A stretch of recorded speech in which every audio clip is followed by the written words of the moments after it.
அண்மைச் செய்தி. புத்தாண்டை ஒட்டி சேலம் மாவட்டம் வாழப்பாடி அருகே ஏத்தாப்பூரில் உள்ள முத்துமலை முருகன் கோவிலில் ராஜ அலங்காரத்தில் முருகன் காட்சியளித்து பக்தர்களுக்கு அருள் பாலித்து வருகிறார். அண்மைச் செய்தியாக நாம் பார்த்துக் கொண்டிருக்கிறோம். சேலம் மாவட்டம் வாழப்பாடி அருகே ஏத்தாப்பூரில் உள்ள முத்துமலை முருகன் கோயில் ராஜ அலங்காரத்தில் முருகன் காட்சியளிக்கிறார். அண்மைச் செய்தியாக நாம் பார்த்துக் கொண்டிருக்கிறோம்.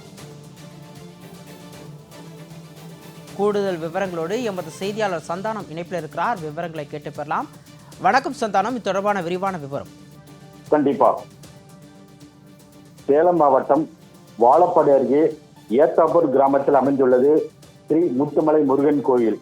உலகிலேயே 146 அடி உயரம் கொண்ட இந்த கோயிலுக்கு பல்வேறு பகுதிகளில் இருந்து ஏராளமான பக்தர்கள் சாமி தரிசனம் செய்ய வருவது வழக்கம். அதனையொட்டி இன்று ஆங்கில புத்தாண்டு என்பதால் பல்வேறு மாவட்டங்களில் இருந்தும் மாநிலங்களில் இருந்தும் ஏராளமான பக்தர்கள் சாமி தரிசனம் செய்ய அதிகாலை முதலே வந்த வண்ணம் உள்ளனர்.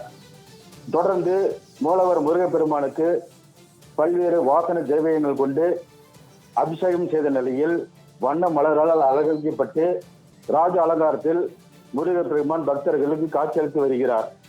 வாய்ப்பில்லாத வண்ணம் நீண்ட வரிசையில் பொதுமக்களை சீர்படுத்தி அனுப்பி வருகின்றனர். ஸ்ரீராமணி, விவரங்களுக்கு நன்றி சந்தானம்.